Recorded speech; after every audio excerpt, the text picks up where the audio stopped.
Dada zangu, ndugu zangu, tumejiandaa kiasi gani mpaka sasa hivi? Wewe umejitayarisha vipi? Umejikaribisha vipi kwa Mola wako mpaka sasa hivi? Je, unafunga saumu za sunna? Unaamka tahajjud? Unasoma Qur'an? Au unangojea Ramadhani itangazwe kwamba kesho Ramadhani, mwezi umeonekana, sasa ndo watu wanaanza kujiandaa?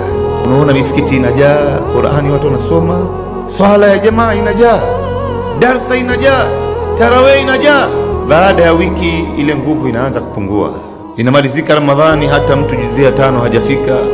Wengine ikifika katikati wameshachoka, hawawezi tena, hata tarawih hawaswali tena, darsa msikitini hawawezi hata kukaa, wanabakia kuhisabia masiku kwa sababu maandalizi haikuwa sawa.